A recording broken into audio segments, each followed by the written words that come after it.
People are obsessed with leaving a legacy. Personal legacies, family legacies, legacy schools, artistic legacies. The ego screams to be remembered.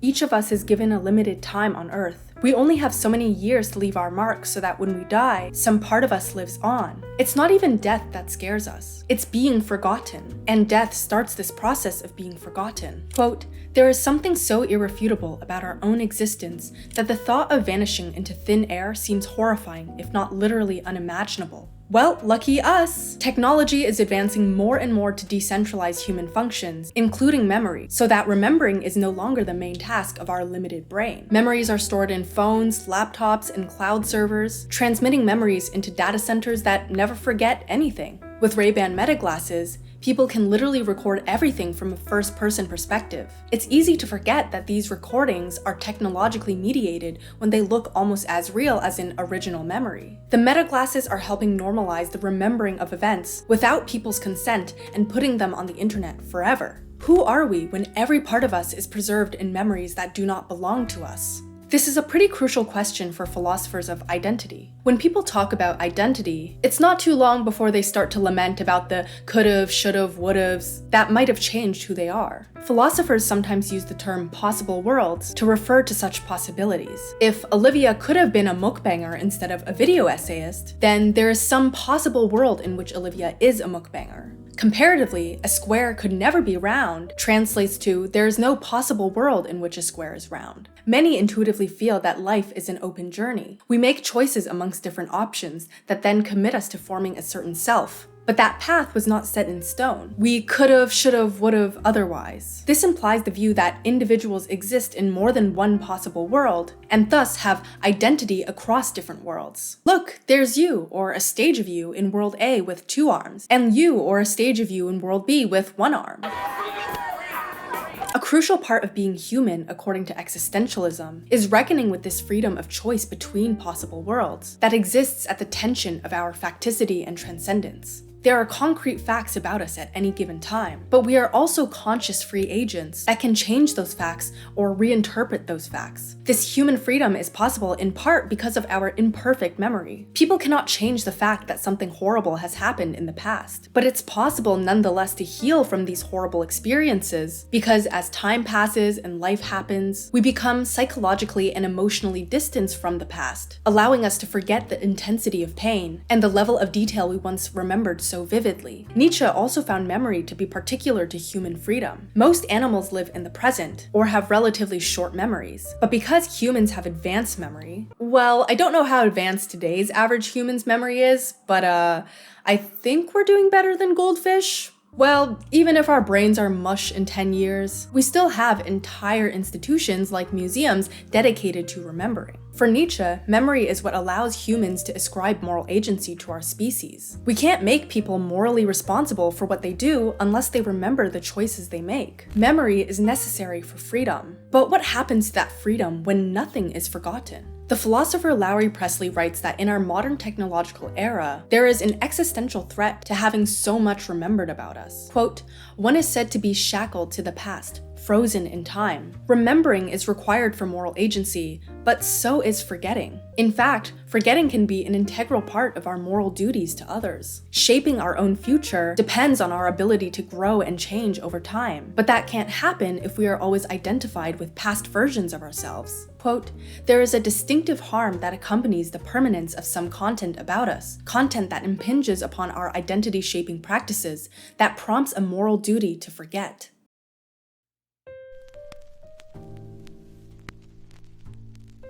Storing mass amounts of information is nothing new. Historians, museums, and hospitals have recorded huge amounts of personal information about people long before our current technological era. What is unprecedented, though, is the accessibility of mass information through the internet. As a digital space, the internet has what's called context collapse, which distinguishes it structurally from physical spaces. Context collapse is the blurring or merging of multiple contexts or audiences into one. The internet's lack of spatial and temporal boundaries makes it difficult to maintain distinct social contexts. When you tweet something, you collapse multiple contexts of social relations into one audience by sharing your thoughts with all your followers, which might include family members, close friends, acquaintances, work colleagues, and all the random Twitter users that don't follow you. The internet also has what's called context collision, when what you thought you were sharing in one context gets reshared in a different context. For example, when an Instagram close friends story, which is supposed to disappear after 24 hours, gets screenshotted and reshared on Reddit to millions of users. If I spill this bottle of water, my desk and everything on it will get wet. Oh my goodness! My desk and everything on it has gotten wet for reasons I can't understand! I will never understand a human being who is not being held at gunpoint, who makes a video and in the midst of it says something to the effect of, I hope so-and-so doesn't see this. I've got an idea for you, buddy. Don't make it then. One of the direct consequences of a video doing well is that whoever you didn't want to see it is now going to see it. The internet's context collapse and context collision has unfortunately been a breeding ground for online harassment. Revenge porn sites like Is Anyone Up received millions of visits, where women's explicit photos and videos that were shared privately to previous romantic partners were uploaded on this public site. Moreover, because the internet collapses context, there are many situations where the author of a post and its audience do not share the same background knowledge. This leads to many misunderstandings, causing people to form false beliefs, and sometimes reactionaries will weaponize context collapse to create misunderstandings. Philosopher Karen Frost Arnold gives an example of a professor at Drexel University, who in 2016 posted,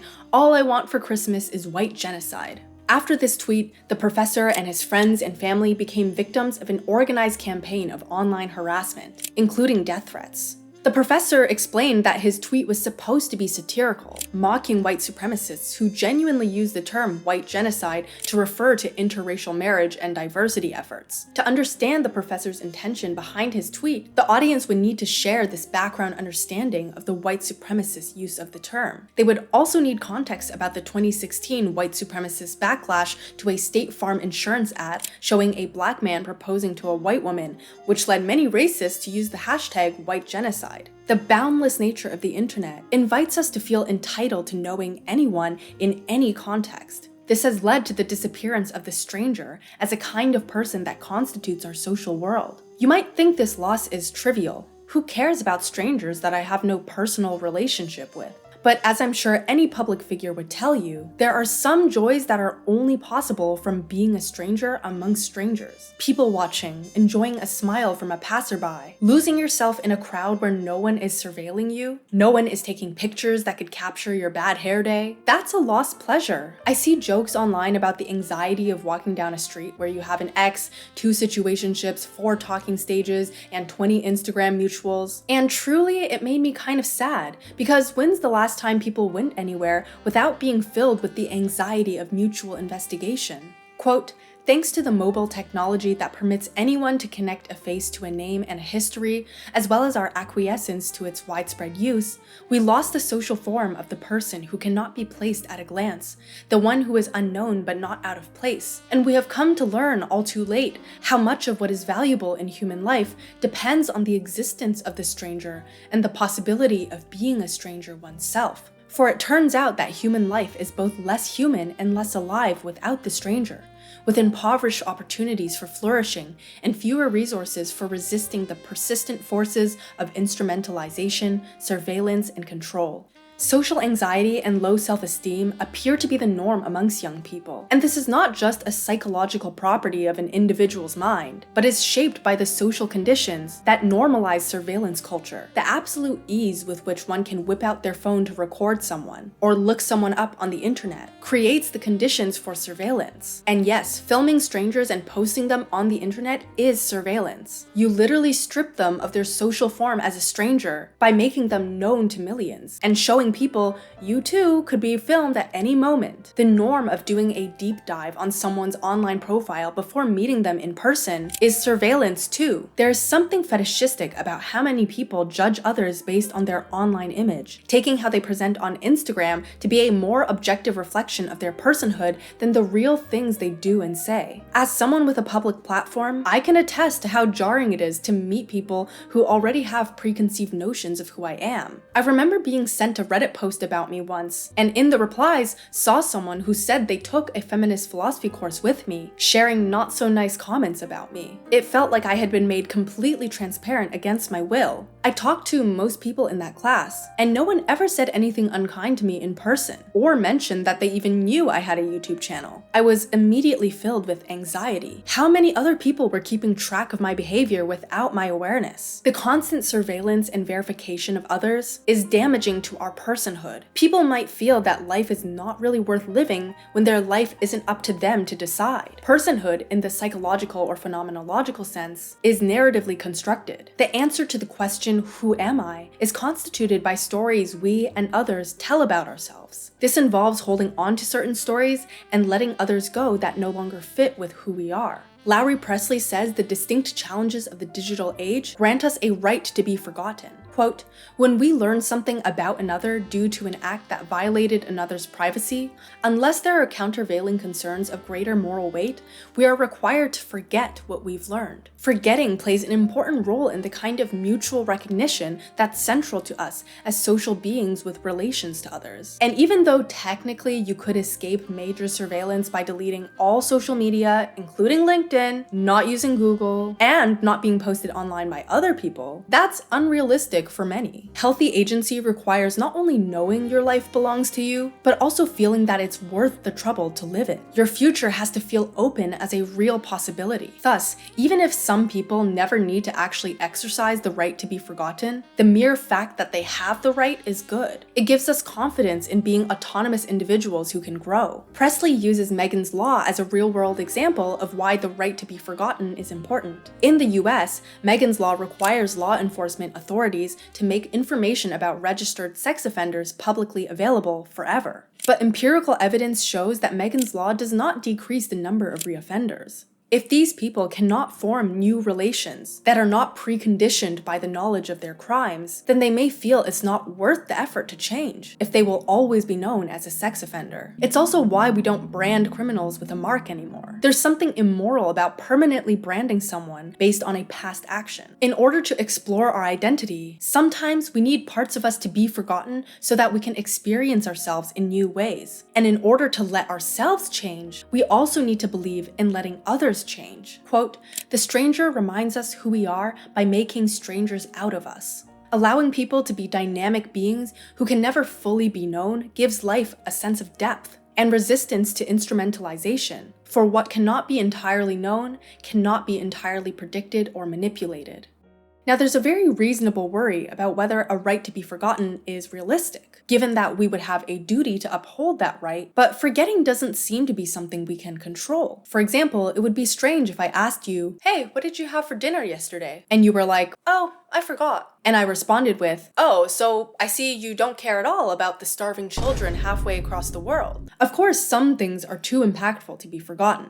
I will never forget the first time I had ice cream cake when I was 7 years old. That was too formative of an experience on my taste buds to forget. But for many things, although we cannot forget immediately, we can choose to be mindful about where our attention is given and divert attention away from memories we want to fade. If you see someone's nudes online that were posted unconsensually, I don't think it's unfair to say you should make an effort to not think about it and to focus your attention on other more important matters. It also might help to remember that there are different types of forgetting. Archival forgetting refers to when memories or information get stored in the unimportant folder, meaning they're still recallable, but more difficult, and over time begin to fade. That's the kind of forgetting we have some control over. No trace forgetting is when something is forgotten completely without a trace. That's basically impossible. The real barrier to having the right to be forgotten, though, is not with our individual capabilities, but with the world being run by companies who want to preserve as much information about us as possible. If we want the right to be forgotten, we have to change this societal structure. Now, because some people like to be uncharitable about what I say, I need to clarify that I am not saying forgetting is always better than remembering, or you should just forget about injustice that happens to you. Remembering too much can be bad. Forgetting too much can also be bad. I'm not here to tell you what specific details about yourself should be forgotten or not. I don't know you. The beauty of freedom is that you can figure that out yourself. And that's what the right to be forgotten is supporting. The freedom to define yourself and feel like you control your own future. You don't have to exercise that right. It's there if you need it. But the reality is, many would benefit from such a right in our digital surveillance society. Quote, "Without forgetting, the human species would have to relive the past continuously and never live in the present moment. Without forgetting, there would be no future."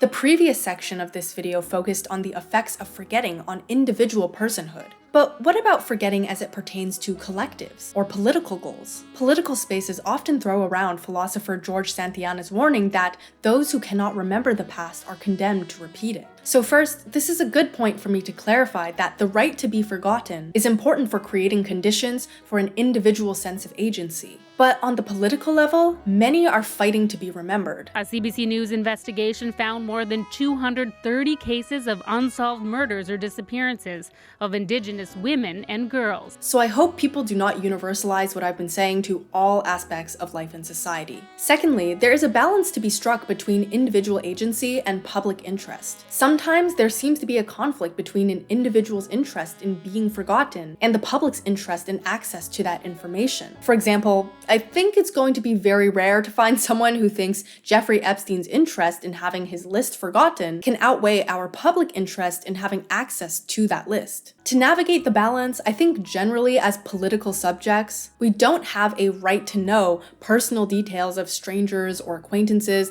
that don't affect how society functions on a structural level. By contrast, as political subjects, we do have a right to know what our government or politicians are doing with our vote and our tax dollars, especially when they contribute to the destitution of others. Lastly, I will say that sometimes political movements can become too attached to the past and lose sight of building a future. Here too, forgetting, or maybe more accurately, moving on, is relevant to politics. Frantz Fanon voiced his concerns with the negritude movement in the 1930s, which aimed at responding to anti-blackness. Its focus was on eliminating internalized racism by rejecting assimilation and affirming the worth of identity-related differences. Negritude leaders reinscribed value and worth to pre-colonial Black traditions and practices that had been characterized as savage, subhuman, and evil. The thought was, no one could restructure society in an equitable way if Black consciousness suffered from an inferiority complex. Fanon endorsed the negritude movement as a necessary step to empower Black individuals on a subjective level. To see your people as having a rich history full of traditions, values, and achievements was necessary to challenge the stories that white colonists told about Black civilization. But Fanon, in recognizing liberation as a dynamic process, did not treat negritude as the end of Black struggle. Fanon worried that if all the movement focused on was revitalizing past traditions, then the colonized would cling to these traditions as a source of pride without paying enough attention to present and future needs of the population. What was empowering at one point in history can become a source of pacifying, ressentiment-infected nostalgia. Fanon criticized Leopold Senghor for abstracting past cultural achievements of Black people to such a degree that they weren't really helpful when having to address the concrete, specific needs of present-day struggles. Remembering the past is politically crucial, but the point is also to transform the future. Quote, "I do not want to sing my past to the detriment of my present and future." After all that talk about the upsides of forgetting, I hope you do not forget anything that I've said in this video. For more exclusive ad-free philosophy videos, you can check out my Patreon, where I explain cool papers and essays. My most recent video was on Walter Benjamin's essay, The Work of Art in the Age of Technological Reproducibility. I recently lowered the prices on my Patreon tiers as well because economy is not kind. I hope to see you there, if not in my comment section, and if not at all, that's okay. Let's stay strangers, because we need more of those in our society. Thank you so much for watching, let's keep talking, and I hope to hear from you soon. Bye! Thank you to all my patrons who support this channel: Atraf, Amelia Butterworth, Andrew Kim, Angel Ramirez, Anthony, Anti-Oedipus, Archie Zihi Wang, Island Lahane, Ben H., Bird, BK Jammer, Bonzo, Borcam, Brian Cunningham, Burrow Fiddle, Caesar Maldonado, Charles, Coleman, Colin Mullen, Cookie Monster, Cyrus Orion, Daniel Elias, Derek, Dhruv Singhal, Dora Hamza, DPZ, Drasil, Dumple, Dylan Olives, Eve Logue, Farman Panu, Francistek Stefanik, Freaky Fortnite 69, Gali Khalil, Gia Hando, Gregor Rant, Guilherme Goncalves, Guilherme Shimpaka, Hao Chung, I'm Curious, Isaiah Graham, Jacob Shell, Jane Farmer, Jeannie, Jesse, Jimmy D, JL_Arbor21, Joe, Katerin180, KZ, Kyle Bova, Lantern Light, Laura Suits Clark, Little Pretty Amy, Mateus Felipe, Matthew Chacon, Matthew Kim, Max Montes Souza, Michael Shank, Odie, 1Alex63, Oscar D, PCC, Pedro Martin, Plenty Pack, Plush Penguin, Quan Tree, Ray Alasoza, Reese Florence Smith, Robert Lai, Rohan Prasad, Ryan Yuki, Sam, Samuel McNew, Scipio, Sean C, Sean McCarroll, Serena, Sruti Subramaniam, Skullkid FS, Soham Carr, Stack Overflow, Survivor Soul, Teria_Carrot, Thaddeus Lamar, Tommy A, Subasa Lin, Vo, Will, William Bowen, William Schukert, Wubelisi, Zoe Alred, Ymir, Yura, ZKH, Zoe, Double Zoe, Huixiang Guangye. Thank you!